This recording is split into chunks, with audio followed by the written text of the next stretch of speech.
शाम के 7 बज रहे हैं। न्यूज 24 पर सबसे बड़ा सवाल में आपका स्वागत है। आपके साथ मैं हूं मानक गुप्ता। बाबा साहब अंबेडकर की जयंती पर देश के राजनीतिक दलों में दलित प्रेमी दिखने की होड़ लगी है। हर दल ये बताने और दिखाने में लगा है कि वही अंबेडकर साहब का सच्चा वारिस है।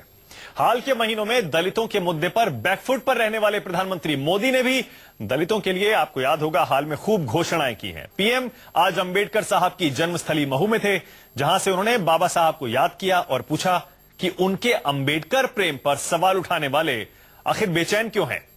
मोदी ने ग्राम उदय से भारत उदय योजना की शुरुआत भी की और कांग्रेस से पूछा कि 60 साल में उसने गरीबों के लिए क्या किया है।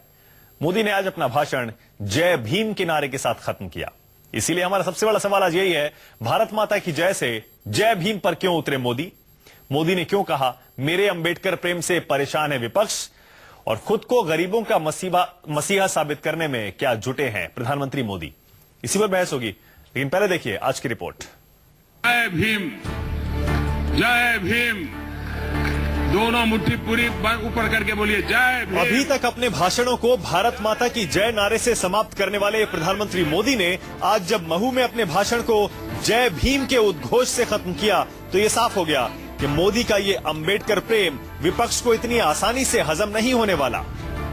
कांग्रेस पार्टी व बीजेपी एंड कंपनी के लोग तो इनकी जयंती मनाने को लेकर जो हर वर्ष किस्म किस्म की नाटकबाजी करते हैं, तो ये सब केवल बाबा साहब डॉक्टर अंबेडकर के अपने दलित समाज का व उनके अनुयायियों का, अन्य और अनुयायियों का वोट लेने के लिए ही अपने अपने राजनीतिक स्वार्थ में ये लोग कर रहे हैं।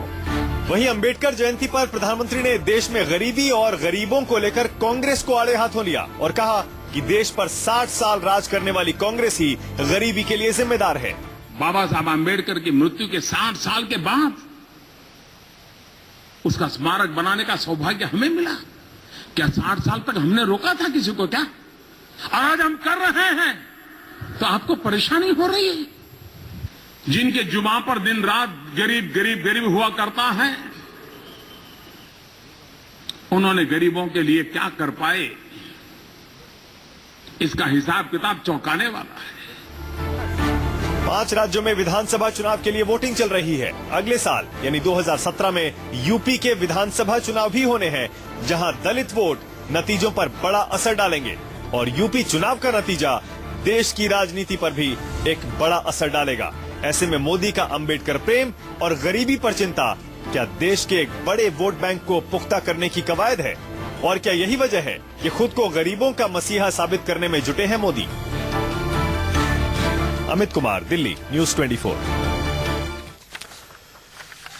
आज का सबसे बड़ा सवाल, भारत माता की जय से जय भीम पर क्यों उतरे मोदी। मोदी ने क्यों कहा मेरे अंबेडकर प्रेम से परेशान है विपक्ष, और खुद को क्या गरीबों का मसीहा साबित करने में जुटे हुए हैं प्रधानमंत्री मोदी। इसी पर बहस होगी। सबसे बड़ा सवाल में मेरे मेहमान हैं बीजेपी से संबित पात्रा, कांग्रेस से प्रियंका चतुर्वेदी मेरे साथ हैं, जेडीयू के सीनियर नेता और सांसद केसी त्यागी साहब मेरे साथ हैं, दलित चिंतक चंद्रभान जी, राजेंद्र गौतम आम आदमी पार्टी के एमएलए, और यहां स्टूडियो में मेरे साथ बद्री नारायण राजनीतिक विश्लेषक। आप सभी का स्वागत है। केसी त्यागी जी, सबसे पहले मैं आपके पास आऊंगा। चलिए एक सेकंड, शायद त्यागी जी अभी हमें सुन नहीं पा रहे हैं। पहले संबित पात्रा, आप संबित पात्रा, आज क्या वजह है कि मोदी जी ने अपने भाषण की जब भाषण खत्म किया तो भारत माता की जय की जगह जय भीम के नारे लगाए? संबित पात्रा, जय भीम नहीं बोलते तो आप बोलते जय भीम नहीं बोला, जय भीम बोला तो आपने बोला जय भीम क्यों बोला। आप देखिए, भारत माता की जय, वंदे मातरम, सरदार पटेल की जय, महात्मा गांधी की जय, अंबेडकर जी की जय, जय भीम। मोदी जी हर जगह अलग अलग तरीके से स्लोगन के माध्यम से देश को एकजुट करने का प्रयास करते हैं। तो जय भीम क्यों बोला, यह तो कोई सवाल नहीं हो सकता है। उनके मन में बाबा साहब के प्रति जिस प्रकार का प्रेम है, और सबसे बड़ी बात उन्होंने आखिर में यह भी कहा कि बाबा साहेब के आइडियोलॉजी को एस्पाउस करते हुए, उस आइडियोलॉजी को आगे बढ़ाते हुए, साधारण घरों में काम करने वाली एक साधारण महिला का बच्चा आज प्रधानमंत्री बन सकता है। यही तो बाबा साहब को साकार करने वाली बात है। तो स्वाभाविक रूप से जब इस प्रकार नाटक बता रही है मायावती, तो उनके मुंह से मायावती कह रही है नाटक है। नहीं, देखिए सब नाटक है, दिखावा है। नहीं, ठीक है, नहीं, ठीक है, स्वाभाविक रूप से मायावती जी को बुरा लग रहा होगा। उनको लग रहा होगा कि केवल उन्हीं का अधिकार है बाबा साहेब अंबेडकर के ऊपर, और जब बाबा साहेब अंबेडकर के सपनों को साकार करते हुए जो उससे पार्टी के नेता को देखती हैं, तो हो सकता है राजनीतिक रूप से उन्हें अच्छा नहीं लग रहा होगा। मगर आज मैं मायावती जी पे या किसी पे आक्रमण नहीं करूंगा। आज एक अच्छा दिन है, अच्छे तरीके से बात करें।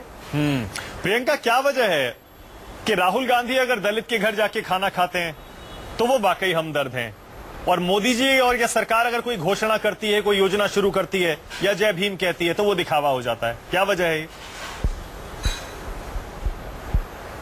एक तो सबसे पहले वो सिर्फ खाना ही नहीं खाते हैं, वो उनकी जो भी दुख दर्द हैं वो जाकर पार्लियामेंट के अंदर भी बात करते हैं, पार्लियामेंट के बाहर भी बात करते हैं। दो चीजें हैं मानक जी, सवाल इस पे उठ खड़ा होता है कि जब से मोदी जी की सरकार बनी है 2014 से लेकर अब तक दलितों पे अत्याचार बढ़े हैं, और अगर हम रोहित वेमुला का केस देखें और जिस तरीके से अब तक उनको इंसाफ नहीं मिला है, उनके परिवार को इंसाफ नहीं मिला है, आज उन्होंने बौद्ध धर्म अपनाया है, उसी से स्पष्ट होता है कि कितनी विफल रही है ये सरकार कि बोलने में कुछ काम करती है। जय भीम के नारे आप कहीं भी लगा लीजिए, पर जब मन से आपके जय भीम नहीं निकलेगा तो आप कुछ भी सुधार नहीं ला सकते हैं, और उनके हित में काम करने की बात तो बहुत दूर की बात रही। तो आंकड़े खुद बताते हैं, उनके जो एक्शंस हैं ऑन ग्राउंड बताते हैं कि नरेंद्र मोदी जी की क्या राय है, क्या प्रतिक्रिया है, क्या काम है दलितों को लेकर। और आरएसएस और भारतीय जनसंघ, जब भारतीय जनता पार्टी का पेरेंट पार्टी जो थी भारतीय जनसंघ के को लेकर बाला साहेब अम्बेडकर के क्या विचार थे वो सभी जानते हैं। हिंदुत्व को लेकर अम्बेडकर जी के क्या ख्याल थे वो भी जानते हैं।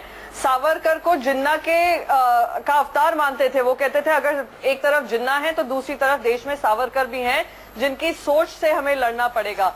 ये उनकी सोच थी, ये उनकी विचारधारा थी। और आज जब ये लोग ही जो सावरकर को मानते हैं, जब वो लोग बात करते हैं अंबेडकर जी की, तो जिस तरीके की हिपोक्रेसी दर्शाती है और जिस तरीके के, जैसे मैंने आपको बताया, आंकड़े दिखाते हैं दलितों को लेकर क्या आंकड़े हैं, उसी से स्पष्ट होता है क्या इनकी मनोकामना है। और आप उनके फंड्स भी देख लीजिए, किस तरीके से सोशल वेलफेयर स्पेंडिंग भी खत्म की गई है, उनके स्कॉलरशिप हटाए जा रहे हैं, दलितों पे किस तरीके का व्यवहार किया जा रहा है। थोड़ा और इन डेप्थ में जाऊंगा इस इशू के थोड़ी देर बाद। केसी त्यागी जी हमारे साथ थोड़ी देर के लिए ही हैं। समित पात्रा लौट रहा हूं मैं। त्यागी जी, क्योंकि आप तो सबसे सीनियर नेताओं में से एक हैं इस हमारे पार्लियामेंट में और इंडियन पॉलिटिक्स में, बाबा साहब के बारे में शायद आपसे बेहतर इस पैनल पर तो कोई नहीं बोल सकता। मैं ये पूछ रहा हूं त्यागी जी, मोदी जी ये कह रहे हैं कि मेरा अंबेडकर प्रेम देखकर विपक्ष परेशान क्यों हो रहा है? आपके मन में इसका कोई आता है जवाब? डॉक्टर अंबेडकर को जिन्होंने पढ़ा है और जिन्होंने जाना है वो जानते हैं कि जो हिंदू की जात व्यवस्था है उसके वो सबसे ज्यादा खिलाफ थे।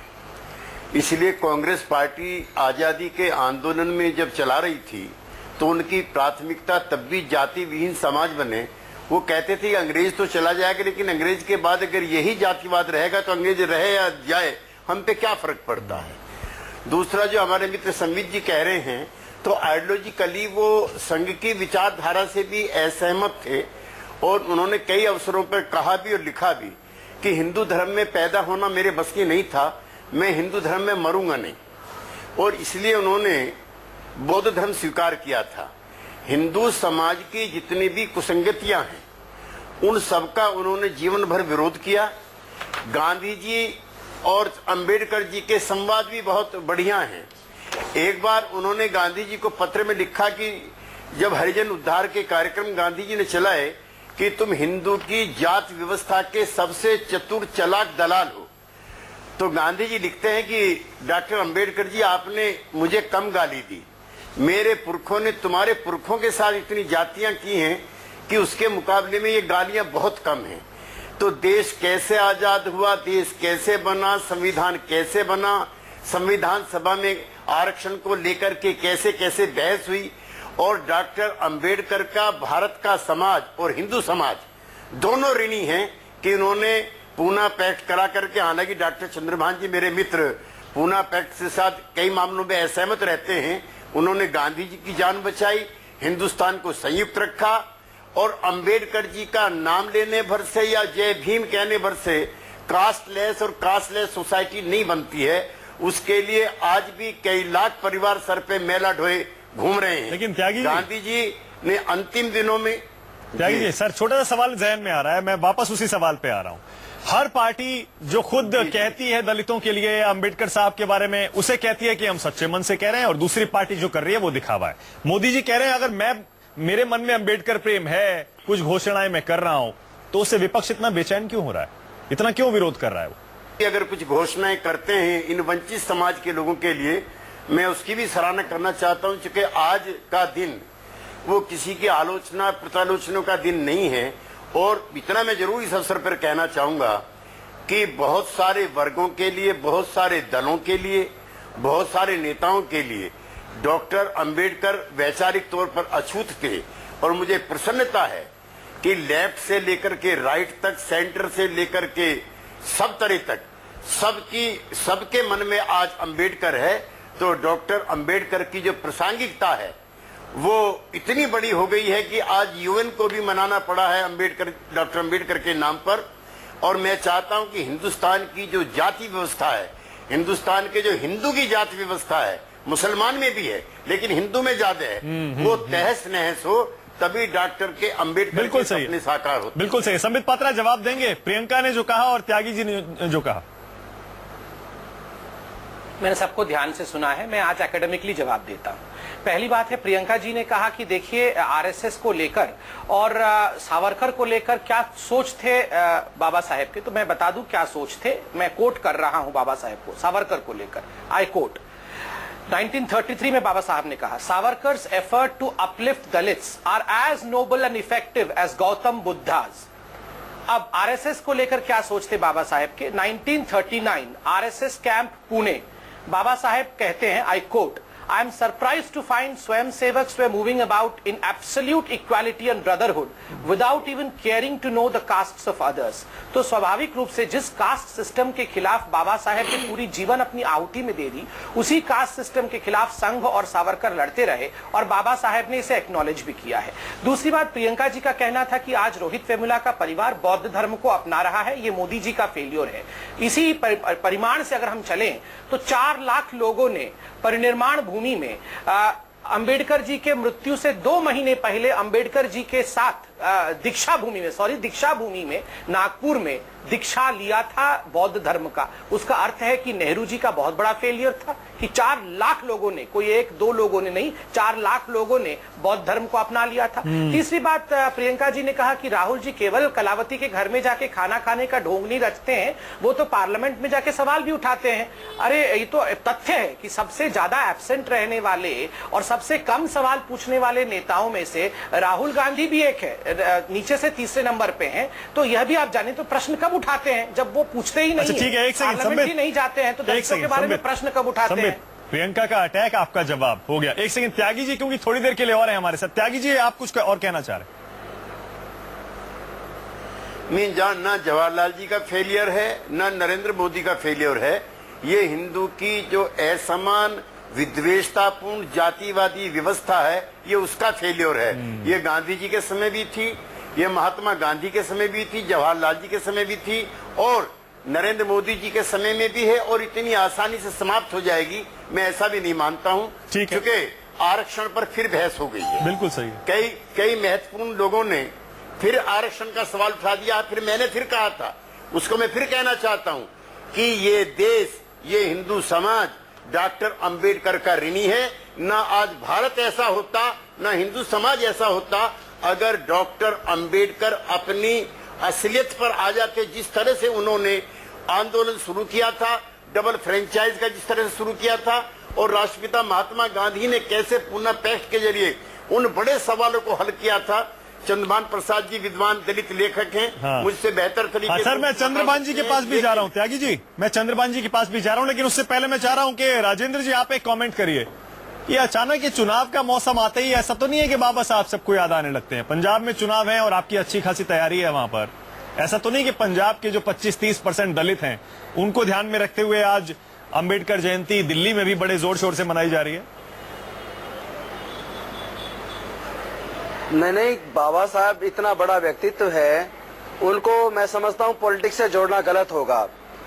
और जैसा अभी त्यागी जी बोल रहे थे, मैं बिल्कुल उनसे 100% सहमत हूं। बाबा साहब का स्ट्रेचर इतना बड़ा है इस राष्ट्र के निर्माण में इतना बड़ा उन्होंने काम किया है और उनको सम्मान देना ही चाहिए, सबको देना चाहिए, सभी पार्टियों को भी देना चाहिए। और वो विश्व रत्न है, वो विश्व रत्न है और उनको सिंबल ऑफ नॉलेज के रूप में आज यूएनओ भी उनको मना रहा है, इसलिए कोई पार्टी पॉलिटिक्स की बात होनी नहीं चाहिए। नहीं राजेंद्र जी, आप बिल्कुल सही कह रहे हैं। बाबा साहब के बारे में तो शायद कोई डिबेट है ही नहीं। डिबेट यह है कि पार्टियों का जो प्रेम दिखाई दे रहा है, आप कहते हैं बीजेपी का प्रेम दिखावा है, कांग्रेस कहती है मोदी जी का प्रेम दिखावा है, वो आपके बारे में कहते हैं कि आप पंजाब में दलितों को टारगेट कर रहे हैं इसलिए आप अपना प्रेम दिखा रहे हैं।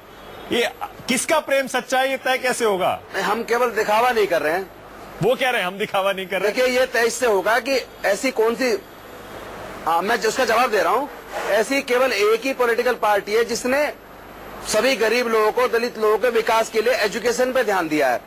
बाकी राज्यों का और केंद्र सरकार का कितना बजट उन्होंने एजुकेशन पे दिया है उससे तुलना कर लीजिए, और सरकारी स्कूलों के सुधार पे कौन सी पार्टी काम कर रही है उसके तुलना कर लीजिए, तो अपना आप समझ आ जाएगा कि हम केवल राजनीति अच्छा चंद्रभान जी, या वास्तव में इस समाज को, गरीब समाज को, दलित समाज के विकास एक सेकंड राजेंद्र जी। चंद्रभान जी, आपको क्या लग रहा है, किसी पार्टी का दलित प्रेम या अंबेडकर प्रेम आपको सच्चा लग रहा है या सबका चुनाव के समय ही जागता है? देखिए, आज बाबा साहब की जयंती है और डॉक्टर भीमराव अंबेडकर की जयंती पर कोई भी इंसान, कोई भी पॉलिटिकल पार्टी, किसी भी देश का, किसी भी धर्म का यदि ये कहता है कि मैं बाबा साहब से प्रभावित हूं, मैं बाबा साहब से प्रेम करता हूं, मैं उनसे इंस्पायर्ड हूं, तो मैं उनकी बातों में यकीन करूंगा। मैं एक इंसान हूं और हमें यही सिखाया गया है कि कोई अगर कहता है कि हम आपके लिए कुछ करने जा रहे हैं तो आप यकीन करिए, देखिए। तो मैं किसी के एक्शंस पर बाबा साहब के प्रति मुझे कोई सस्पिशन नहीं है। ठीक है, बहुत बढ़िया, बहुत बढ़िया, बहुत अच्छी बात की बद्री नारायण जी। लेकिन आप तो पॉलिटिकल कमेंटेटर हैं, आपको भी ऐसा ही लगता है? आपको ऐसा नहीं लगता है? इसको मैं इतना इनोसेंट नहीं मानता। ये बहुत पॉलिटिकल है। कोई भी एक्ट, ये जो खास करके सेलिब्रेशन का एक्ट होता है, ये कभी इनोसेंट नहीं होता, बहुत पॉलिटिकल होता है। और जब स्टेट कर रही होती है तो और भी ज्यादा पॉलिटिकल होता है। ये सीधे बाबा साहब अम्बेडकर के प्रतीक के पीछे 17%, 15 से 20% दलितों के जो वोट की वैल्यू है, ये उसका परिणाम। यूपी और पंजाब ये चुनाव आ रहे हैं। यूपी में 21.6%, पंजाब में 31% उनके चुनाव, और उसके अराउंड। और दूसरा बात क्या है कि जब आप किसी को सेलिब्रेट करते, मनाते हैं उसकी जयंतियां, जो कांसीराम कहा करते थे कि जो खुद ही यूपी में किया उन्होंने, कि स्टैचू बना के आप उनके विचारों को मार देते हैं। तो इस तरह के ये देखना है कि बीजेपी या मोदी जी जो उनके विचार थे बाबा साहब के, उसको अपने कर्म में कितना लाती है, पार्टिसिपेशन कितना देती है दलितों को सरकार में, पावर में कितना पार्टिसिपेशन देती है, डेवलपमेंट की जो पॉलिसी है, पॉलिटिक्स शेयर है, उसमें कितना देती है, कि सिर्फ आप वहां पर उनका अलीपुर में बना दिया, वहां पर उनको वो रेनोवेट करा दिया, वहां पर महू जाकर के चढ़ा दिया। ये तो कांग्रेस के समय लंदन में उनका घर खरीद लिया। ये तो सिर्फ सिंबल, प्रतीकों की राजनीति है जिसका सच से डिस्कनेक्ट है, बहुत बड़ा डिस्कनेक्ट है, और ये बहुत पॉलिटिकल है। जवाब देंगे संबित पात्रा? हाँ, मैं दो जवाब देना चाहूंगा। एक तो देखिए, मैं बड़े ध्यान से सुन रहा था और केसी त्यागी जी हमारे बहुत बड़े हैं, बहुत अच्छे तरीके से अपने विषयों को रखते हैं, मगर सभी लोगों ने हिंदुइज्म के ऊपर, कि देखिए हिंदुइज्म की कुरीतियां हैं और इसके ऊपर बाबा साहब ने आक्रमण किया। दो चीज याद रखिए, बाबा साहब बड़े इंक्लूसिव थे, वो सोशल रिफॉर्मर थे, स्वाभाविक रूप से सोसाइटी में रिफॉर्म कैसे होना चाहिए उस पर तो बोलते थे, मगर उसका आड़ लेके हम कहें कि ब्राह्मण ठीक नहीं। याद रखिए, बाबा साहब के जो टीचर थे, जहां से अंबेडकर शब्द आया, वह उनके वो टीचर का नाम था जो टीचर ब्राह्मण थे खुद, तो स्वाभाविक रूप से वो एंटी ब्राह्मण नहीं थे। और हिंदुइज्म के विषय में हम बड़े आसानी से कमेंट कर जाते हैं। बाबा साहब ने इस्लाम के बारे में क्या कहा है, मैं अगर पाकिस्तान और द पार्टीशन ऑफ इंडिया उनकी किताब में लिखा हुआ है, तो आप वो पढ़ेंगे तो आपको उसमें बड़ा आश्चर्य होगा कि इस्लाम को लेकर वो कितने क्रिटिकल थे। मगर कभी भी हम लोग इस्लाम को लेकर वो डिस्कशन नहीं करते हैं कि इस्लाम में भी सोशल रिफॉर्म चाहिए। अगर इस्लाम के विषय में बात करके हम कहें, मैं 2 लाइन पढ़ ही देता हूं बाबा साहब ने क्या कहा है, चैप्टर 10 का है वो। The Muslim women is the most helpless person in the world, no words can adequately. ये उनका बहुत फेमस कोट है, सही कह रहे हैं संबित पात्रा, संबित सही कह रहे हैं, ये उनका बहुत मशहूर कोट है। ठीक है, एक सेकंड। लेकिन मैं सोच रहा हूँ कि इसमें हम हिंदू मुस्लिम ना करें तो ज्यादा अच्छा है। सुनिए सुनिए, हिंदू मुस्लिम इसमें हम ना लाएं तो ज्यादा अच्छा है। नहीं नहीं, मेरा इसमें ब्रेक पर जा रहा हूँ, मैं नहीं करना चाहता हूं, मैं नहीं ब्रेक पर करना जा रहा हूँ। चाहता ब्रेक हूं, पर मगर जाने मैं से क्यों पहले कह रहा हूं, बता प्रियंका, रहा हूं। क्योंकि बहुत देर से प्रियंका कुछ कहना चाह रही है। नहीं नहीं, मैं 10 सेकंड कह लूं, 10 सेकंड कह लूं। अच्छा, जल्दी से, देखिए, जल्दी से। मैं इसलिए हिंदू मुस्लिम नहीं कर रहा हूं, मगर अच्छा, जल्दी से, देखिए, जल्दी से। मैं इसलिए हिंदू मुस्लिम नहीं कर रहा हूं, मगर जिस सहजता के साथ हम कहते हैं, अभी प्रियंका जी ने भी कहा कि ये हिंदुत्व की गड़बड़ियां हैं, हिंदुत्व से वो बौद्ध धर्म में रोहित वेमुला का परिवार चला गया, बड़े आसानी से हम हिंदुत्व को डिसोन कर देते हैं, हिंदू के खिलाफ बोल देते हैं। मगर वहीं जो दूसरा पर्सपेक्टिव इस्लाम को लेकर उन्होंने कहा, उस पर हम बिल्कुल प्रियंका ढांक के बैठ जाते हैं। प्रियंका, मैं सबसे पहले तो मैं बहुत स्पष्ट तरीके से कह दूं, हिंदुइज्म के बारे में मैं नहीं बात करी, जो हिंदुत्व आरएसएस प्रमोट करता है ना, मैं उसके बारे में बात कर रही हूं। और ये वही हिंदुत्व है जो 21वीं सदी में मोहन भागवत जी से कहलाता है कि दलितों के लिए रिजर्वेशन नहीं होना चाहिए, और भारतीय जनता पार्टी कहती हुई फिरती है कि हाँ नहीं, हम ये रिजर्वेशन नहीं हटाने वाले। ये उस हिंदुत्व की मैं बात कर रही हूँ। और जब आप हिंदुत्व की बात कर रहे हैं, मैं आपको बताऊं, आपने कहा, आपने वो उदाहरण दिया, 4 लाख लोगों ने बौद्ध धर्म अपनाया था। ये वही झगड़ा है अंबेडकर जी का उसी हिंदुत्व ग्रुप से जो अपना एजेंडा फैलाने की कोशिश कर रहा है। तो अभी भी वो झगड़ा कायम है। और एक और चीज मैं ब्रेक पे जाने से पहले कहना चाहूं, ये कोट कर रहे थे, 2-3 चीजें कोट कर रहे थे और इस्लाम के बारे में बोल रहे थे। उसी को लेकर अंबेडकर जी ने कहा था, जैसे जिन्ना ने पाकिस्तान बनाया, उसी तरीके से सावरकर ये हिंदुत्व स्टेट बनाने की कोशिश कर रहे हैं। और एक और बात याद दिलाऊं संबित पात्रा जी को कि अरुण शौरी ने क्या कहा था, वर्शिपिंग फॉल्स गॉड में अंबेडकर को ट्रेटर बताया था। ये इनकी सोच है। अच्छा ठीक है, एक सेकंड प्रियंका, ब्रेक पर जा रहा हूँ। त्यागी जी हमारे साथ ब्रेक के बाद नहीं रहेंगे। त्यागी जी जाते जाते बस मैं आपसे एक और चीज समझना चाह रहा हूँ। आपको भी लग रहा है कि अचानक ये सरदार पटेल या फिर अचानक बाबा साहब अम्बेडकर, ये अचानक इनका चर्चा हम पिछले कुछ समय में ज्यादा सुन रहे हैं, उससे पहले 10 साल में, 15 साल में, 20 साल में उतना नहीं सुनते थे? क्या वजह है त्यागी जी? संबित जी ने मेरी बात का शुरू में संज्ञान नहीं लिया। जो जात व्यवस्था है भारतीय उपमहाद्वीप में, वो इस्लाम और मुसलमानों के अंदर भी है, तो मैं उसके भी विरुद्ध हूँ। खाली ऐसा नहीं है कि जात व्यवस्था हिंदू में है, हिंदू से जो भारतीय उपमहाद्वीप में मुसलमान बने हैं उनके अंदर भी जात व्यवस्था है। और संबित जी की जानकारी के लिए जब मंडल आयोग लगा था तो मुसलमानों के भी 70-75% जो गरीब पिछड़े मुसलमान थे वो उसमें शामिल थे। दूसरा सवाल आपका जो कि वो क्या था, मैं उसको समझ नहीं पाया। हाल के दिनों में, हाल के सालों में हम ज्यादा सुन रहे हैं ये, कभी सरदार पटेल, कभी बाबा साहब अम्बेडकर, पहले नहीं इतना सुनते थे। बिल्कुल, इस पे थोड़ा मैं देखिए, ऐसा है कि उसमें संबित जी को अप्रिय लगेगा, आजादी के आंदोलन में सरदार पटेल थे, समकालीन ये डॉक्टर अम्बेडकर थे, महात्मा गांधी थे। तो जितने भी विवाद और जितने भी विचार विमर्श हैं वो उन्हीं के बीच में है। एक सावरकर की विचारधारा है जो थोड़ी अलग है, जिस पर अम्बेडकर ने प्रहार किया, गांधी ने प्रहार किया। अब इनके सबके खुलेंगे। पहले भगत सिंह को मनाना शुरू किया बीजेपी के लोगों ने, उसने कहा मैं तो मार्क्सवादी हूं, तो भगत सिंह कम हो गया। सरदार पटेल ने आरएसएस पे प्रतिबंध लगाते हुए कहा कि हिंदुओं को संगठित करना अच्छा है, लेकिन उसकी आड़ में आपने हिंदू समाज के अंदर ऐसी नफरत पैदा कर दी। सर त्यागी जी माफ करिएगा, जान चली गई। वक्त की नजाकत है, ब्रेक लेना है मुझे। बहुत बहुत शुक्रिया त्यागी जी हमारे इस कार्यक्रम में इस पहले हाफ में जुड़ने के लिए, बहुत बहुत शुक्रिया। छोटा सा ब्रेक ले रहा हूं। संबित पात्रा मुझे पता है जवाब देना चाहेंगे।